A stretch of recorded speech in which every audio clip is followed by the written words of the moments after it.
face on a regular basis, which I feel like people might find surprising, but yeah, it's lucky, because it's really not that bad. And I feel like there are two types of racism that you can kind of, pick between. Bad racism is like the first one. I haven't really been a victim of bad racism, but I remember the first time that I kind of like saw what it was. It happened to my sister, and I was like 8 or 9 at the time, and she was going into like, her freshman year of high school, and she was doing some summer program up at the school. My mom and I went to go pick her up.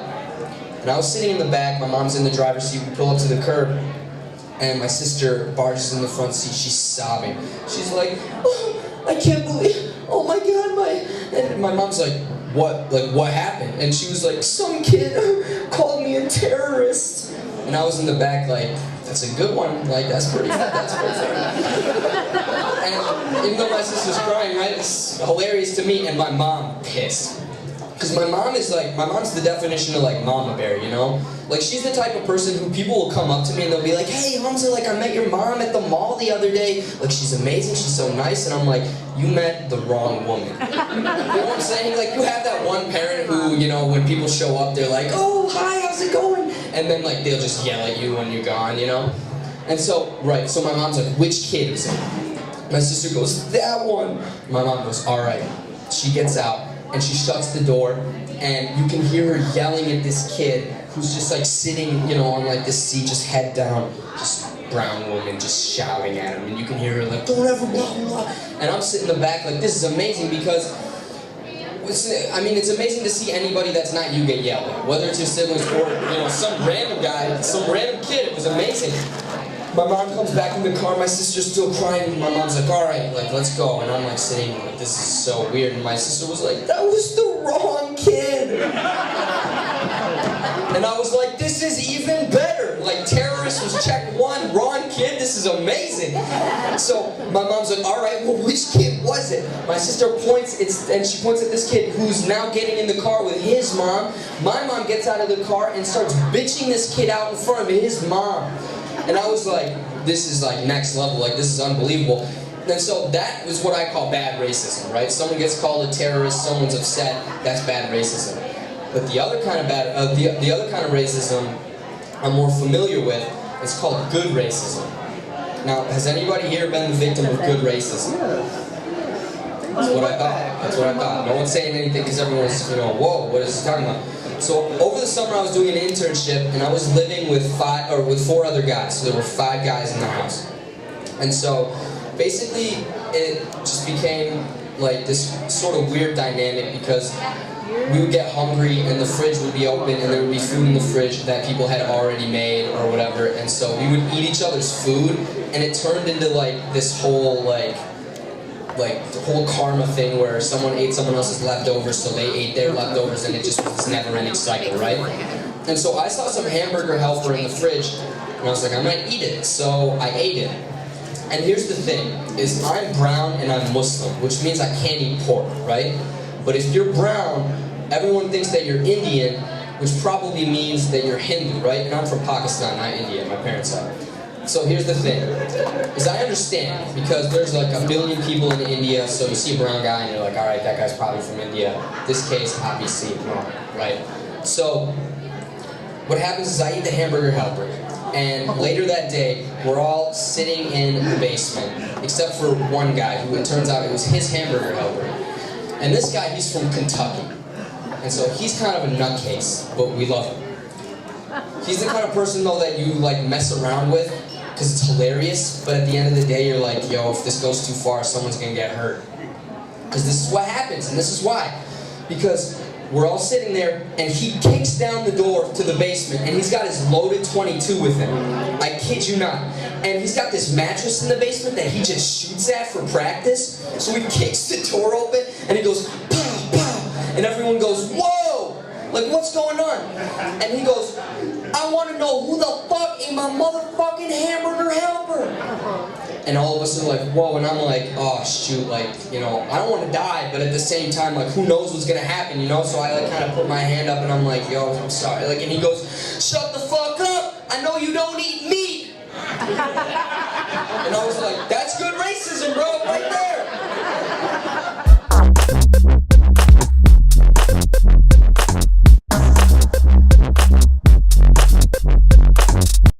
But as Brian mentioned earlier, weed is legal now. That's kind of fantastic. That's awesome. I can't lie. I have never smoked weed before in my life. 48 years old, never smoked weed before. But all right, one person over there, fantastic. But it's legal, so I had to fucking try it. Everybody, I tried it for the first time because all my comedian buddies are like, you're gonna write so much better. You're just gonna think of weird shit. It's gonna be fantastic for your set. So I smoked it, for research purposes, and I wrote some stuff down. I'm on Twitter, and I wrote some tweets. Right, so follow me on Twitter. I'm at Stu McAllister. Plug right there. So I wrote something. I don't even know if any of the shit's funny. Right, like the one thing I wrote was, do spiders have 8 dicks? Do spiders have 8 dicks? Maybe they have 40 toes. I don't know. They have 40 toes. I don't know. I wouldn't think of that sober. A rainbow is a gay frown. So right, that's, if you think about it, it's weird. And then for some reason, I wrote Taco Bell with 40 exclamation points. I'm not sure what was happening. It's a weird thing. I drive a small car to compensate for my big dick. So that's a strange thing. You think AAA batteries ever wonder if they'll get to the pros? Do you think batteries have aspirations too, I'm assuming? I don't know. All farts are silent but deadly to deaf people. So that's just a fact, really. That's not even a joke. That's just I wrote a fact. That's a factoid. Factoids are fun, I guess. I don't know. So that's what I write when I'm on weed, I guess. I don't know if I'll ever smoke again. That was some weird shit. Everybody weird, wacky, wild shit. Speaking of tweets, those are all on my Twitter drafts. Kevin Hart, you guys know him. He got in trouble for some tweets he wrote like a decade ago. He got booted from hosting the Oscars because of some tweets that he wrote. Right, this is pretty weird. I actually want to get fired from my job. So if someone can go through my tweets from a decade ago and just put them out there, that'd be fucking fantastic. I need to get fired, right? Because I know at one time I wrote some weird shit. Like I know I wrote something like, my mom's a fag, right? Now that's a weird thing to say about your mom, but I'm pretty sure I said that. My dog's a dyke, right? Now like, would I get fired from my job for calling my dog a dyke? I don't really know. It's very strange. It's a strange world we live in right now, everybody. I'm 48 and I don't have any kids of my own. I know a couple of the other comic, you guys got kids. I don't understand this shit. Can you explain to me this elf on a shelf nonsense? Like, I don't know if you people have that or not. Like, I didn't have that when I was a kid. I don't understand where it came. I think the elf on the shelf like works for the CIA or some bullshit like that, right? They're just spying on fucking everybody. Big Brother is now in your house, right? This is strange. And then they have Jesus on a shelf. Have you guys heard about that? They got Jesus on a shelf. Some people are like, oh, you can't have Jesus on a shelf. And I'm like, why not? It beats the last thing that he was on. So that's just another factoid. That is a factoid. That is just truthism. I just yelled at you. Truths. Strange. Our world is getting weird. People are now offended by Christmas songs, right? Baby, it's cold outside. It's fucking rapey. I don't understand. I get maybe. I don't know. It's just a song. Let it go. It's got a good beat. I don't know. I like it. Whatever. I didn't rape anybody. It's a strange world we live in. I don't know. This is another factoid for you guys. People getting weird and upset about shit. I don't know if you guys know you guys know the Kool-Aid Man, right? The Kool-Aid Man originally wasn't supposed to yell what he yelled when he came crashing through the wall. Originally, he was just supposed to yell, "Fuck yeah!" Right? And then they're like, no, we can't have that. You just gotta tone it down, Kool-Aid Man. And he's like, oh yeah! And they're like, all right, we're pussies in America. We can handle that. We can handle, oh yeah. I don't know how this thing's gonna work out. One of you guys did an impression, right? Am I wrong? I thought I heard someone do an impression? You did an impression. I have one impression. is not good. It's not. It isn't good, and I'm not even sure if you guys will understand. You guys know, like, you'll drive past like a used car store, and then it's got like that weird like balloon character. It's just like a long tube. It's got weird arms on it. You guys know what I'm talking about? Yeah. All right. This is my impression of the air tube dude getting a blowjob. All right. You guys with me so far? Air tube dude getting a blowjob. All right.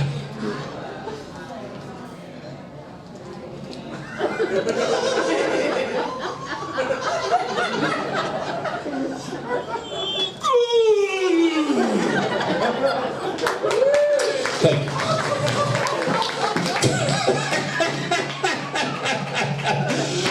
Shit. I know it's shit. I know it's shit. I know it's shit. This is my last performance ever.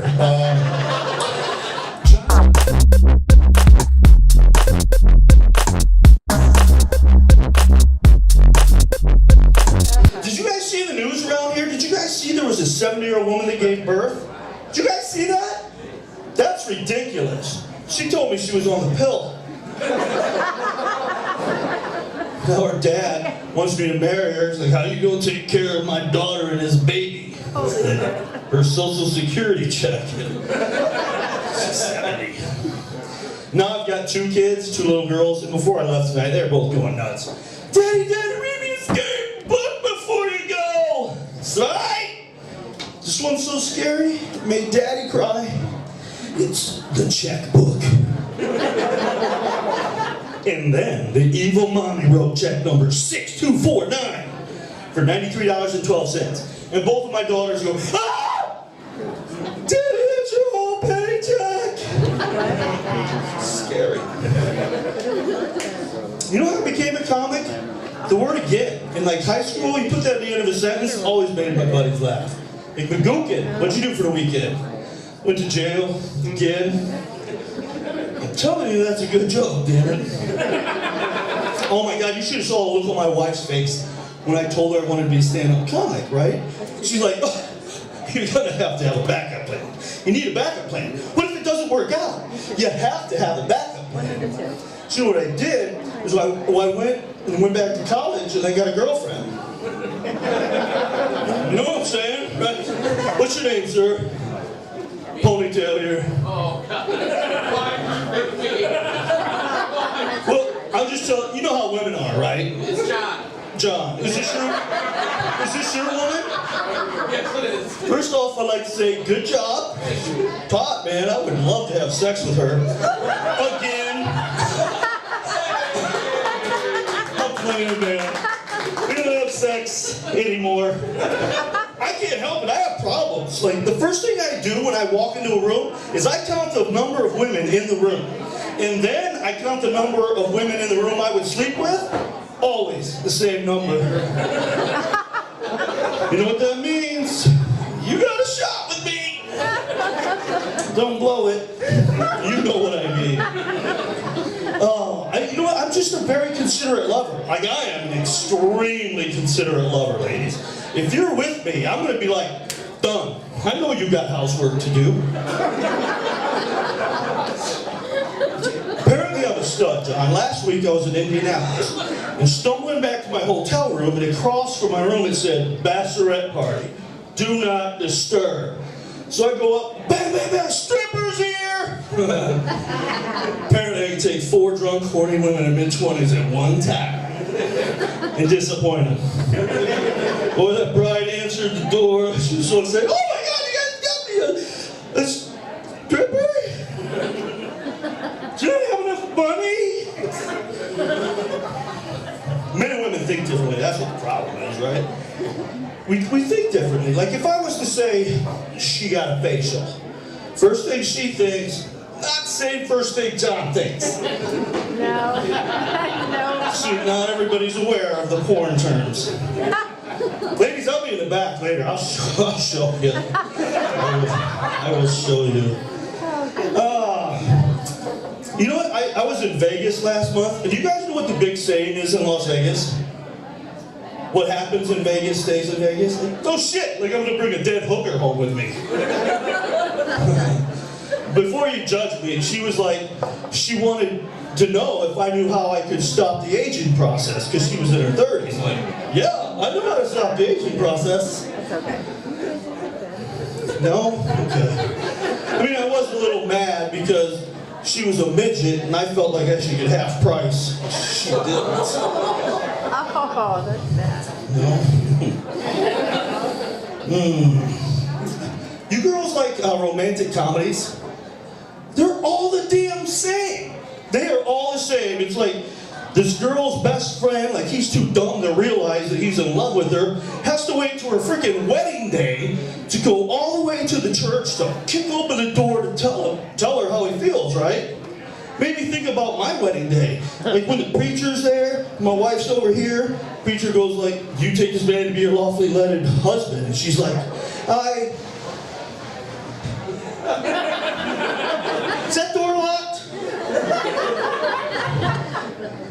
Damn, I do. Maybe I was the backup plan, I don't know. Let's see. What else I got here? Oh, you know, I do know there's a statistic. The average woman, when she gets married, weighs 131 pounds in America. The average woman 1 year later will have gained 7.2 pounds. Do you know what that means? It means I married an overachiever. I shouldn't say anything, like I gained some weight too. Like I asked my wife the other day, have you ever noticed you start gaining weight, like everything gets big, except your privates? She said, yeah, it's noticed. Bitch. I said, but I read an article, you know the best way to lose weight is swimming, sex, and riding a bike in that order. And I told my wife that. She goes, well, baby, you know we can't afford a pool. Come on. Let's go buy you a bike. Baby, we can sexercise. We can use sex as an exercise. She said, all right, why don't you go work on your forearms?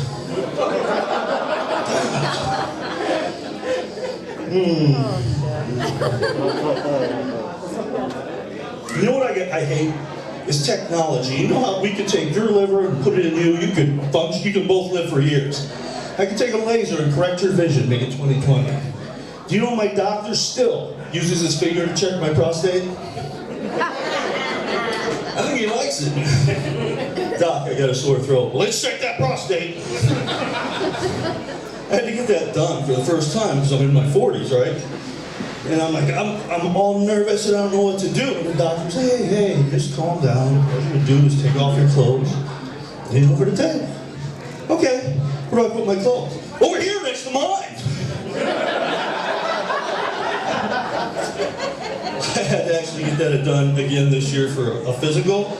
And I went in and I'm just my doctor Quinn, I'm like, man, my back is killing me. Right? He goes, well, just come on, we'll check that out in a minute. Just lean over the table, right? And as you know, he's starting the procedure, he says to me, he goes, you know, George, if you lose some weight, your back wouldn't hurt as bad. And I'm like, Doc, why you always up my ass? Which was the wrong thing to say because he laughed so hard, I think he shoved his hand all the way in. Gave me a vasectomy with his fingernail. 2 girls, that's it for me. I did tell you something. Oh, that's right. I wanted to tell you guys, you know what I think is really ironic? I have a homosexual neighbor, and I've noticed he only enters from the rear. No? I mean, I don't care if you're gay, but I did read an article that 1 out of 4 men in the United States has had a homosexual experience. Not that I care, but I got 3 brothers.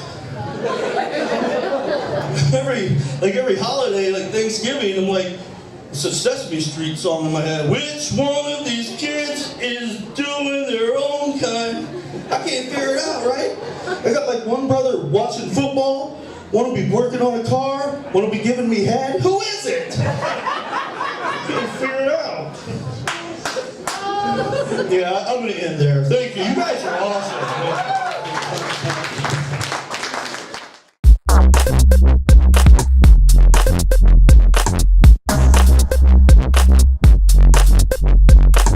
Something you guys don't know about George, we actually grew up together, and he lost his virginity at Comic-Con.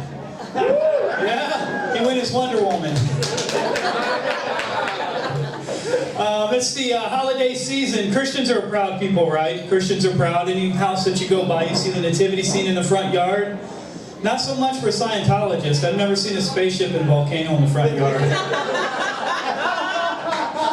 I'm just saying, show some damn pride. We're just going to let the elephant out of the room. I'm obviously a big guy, but I'll tell you guys, I've lost 180 pounds in the last 2 years. Thank you. What got me to go to the gym and work out and lose weight is a couple years ago I took my wife to an anniversary dinner. And we go to this fancy restaurant and they'll order a 16-ounce steak. Well, it comes to the table, but it's half fat. And my wife's like, no, you're not going to eat that. And she's insistent. I'm like, okay, I won't. But she's really insistent. She calls the waitress over. She goes, excuse me, miss, is this an abnormal amount of fat? And she's like, well, I wouldn't date him. Yeah, right? Fucking bitch. Well, I'll tell you a little bit about myself. I'm a purchasing agent by trade, and I don't want to brag, but I can do math in my head. And I'm usually right 8 out of 10 times, which means I got like a 43% success rate. Not bad. My spelling's really bad, but my grammar's worser. I don't get it. I had dreams, though, I did. Had dreams of being an underwear model, but they were brief. Had dreams of being in the Mile High Club, but that never seemed to get off the ground. I will tell you this, when I was a teenager, my parents sent me to the Scared Straight program. And it worked too, because like after that, I stopped looking at penises. It was, you know, until I went to the prison, I thought penises were fun and playful. But in prison, they wear bandanas and stab people.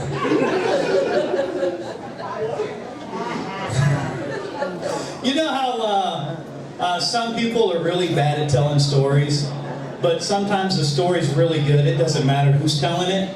Like there's a story that my mother-in-law cheated on her husband and moved in with this guy, and like 2 weeks later, he beat the shit out of her. I fucking love that story.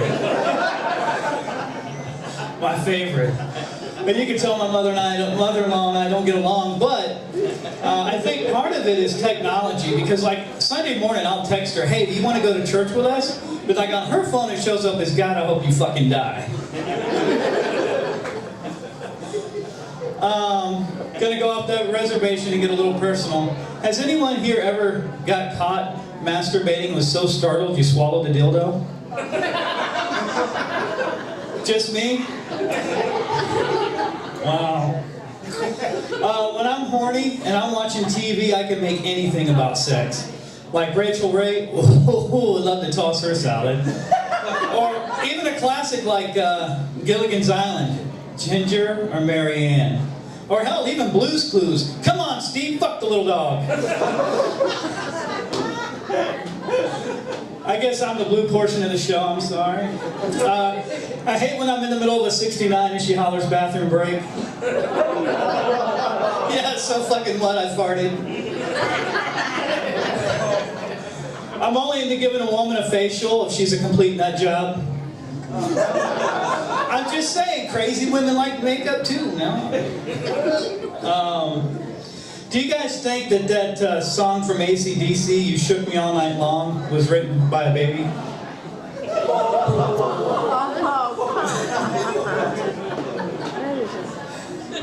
Freaking bad. I hate we live in a country where we've taken the paddles out of the school. I really do. Like, my son was disruptive when he was young, and the teachers wanted to put him on medication. And I said, show me a 20-year study what happens when these kids take this medication. And they couldn't. I'm like, you're not going to do this to my kids. You know what? I love my son. I love him too much. You just beat his ass. Fucked it up a little bit there. They had paddles in school back when I was young. I'm knocking on 50's door. I'm old like Stu here, but I got paddled in school. But the teachers told me it was for my own good. It was going to keep me from coming too fast. Coincidentally, last summer, went to my high school reunion, The night ended in an orgy. Same old teachers. Oh man, I don't know where do I go. I've been married for over 20 years now, and that's because I'm subservient and do what I'm told. But my wife and I, we're like been married so long, we're on the threshold of domestic violence, right? Like when we were first together, you know, you'd play playful on things that you had quirks about. Like the toilet paper has to roll over. You know, 22 years ago, I'd be like, oh, you're silly. You just turn it around, that's fine. You know, we'll work it. You know, 22 years later, are you fucking kidding me? Do you want a divorce? Jesus Christ, you know this. You know this now. I mean, we used to make love when we were young, and now it's all hate sex. You know, we come home, and she's like, you want to play around? I'm like, just choke me. I've had a bad fucking day. But we got in a fight the other day, and she looks at me and she goes, I chose wrong. I'm like, what do you mean you chose wrong? She goes, well, somewhere out there, there's an Otis who's skinny, rich, big dick. I'm like, yeah, but that Otis has a beautiful wife.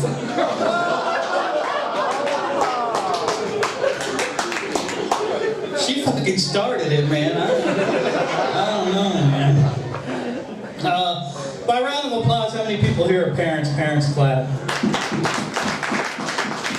What's wrong with the kids these days, man? The other day I had a 5-year-old flip me off and called me a fat jerk. I was like, pfft. After that, I wasn't going to give him back his ice cream cone. I can't blame the parents, though, because I'm having problems with my own son. The other day he comes home, he's got his pants sagging down real low, and he's walking in the house, and it's just me and my wife. We're sitting on the couch. He's walking the door. What's up, bitches? My wife freaks out and she's like, he's not going to act like that, dress like that. I'm like, relax, I'll have a talk with him. So I had a talk with my son, and then later that night I'm thinking, how do I know that when I get up, go to work, and he goes to school, he's not going to be sagging again, right? So the next morning I grabbed all of his underwear and a brown marker. He come out of the bedroom, he's like, well, what are you doing? I'm like, keeping your pants up there, skid mark. And you guys know how teenagers get real defensive, right? He's like, I don't care, I'm gonna wear them like that anyway. I'm like, shh, go ahead, gangster skid mark. Let your friends know you ain't afraid to bust a crap. I know he's doing these things because he's trying to fit in, he's trying to be cool. He's having a tough time in school. He's actually getting beat up. And you come home, he's like, Dad, will you buy me karate lessons? I'm like, well, why don't you use your allowance to buy karate lessons? He goes, you don't pay me an allowance. I'm like, that's right, because you don't fucking do nothing. So I said, come on, son, I'll show you a movie I saw when I was a kid. I showed him The Karate Kid. He watched that movie, he was gung-ho. Wash, wax the car, paint the fence, sand the house, paint the house, sand the floor, ready to go. Went back to school, got his ass whooped again. He come home, he's like, Dad, I didn't learn anything. I'm like, yeah, you did. You learned how to earn an allowance. Actually, we live across the street from McDonald's, so I tried to get him over there to get a job. And he looked at me and he goes, I refuse to work at McDonald's. I'm like, why? You think you're too good for it? He goes, no, a gay guy works over there. Now, when I heard that, I was upset. I got in his face. I'm like, hey, I didn't raise you to be like that. You get your ass across the street and you touch that man's penis now. I didn't tell him that. I didn't, and not in that tone. But I had to tell him that. I can't remember your name there, guy. You were talking about ass eating earlier. Like the generation that's into that, I don't get it. A friend of mine come to me and he's like, hey, are you into eating ass or ass eating or whatever? And I'm like, no, I don't know it. I don't understand it. Don't want to know it. He goes, yeah, but what if it's Jessica Alba? And I'm like, why the fuck would I want to sit on her face? All right, I got the light, so I'm going to end you guys with this. I am a law-abiding citizen, because it would be worse in prison for, say, a big guy like me than, say, a little guy like this guy here. See, in prison, he'd only get raped, right? I could be raped and tit-fucked. He'd only feel it, but I'd see it coming. Hey, guys, thank you for coming out, supporting live comedy.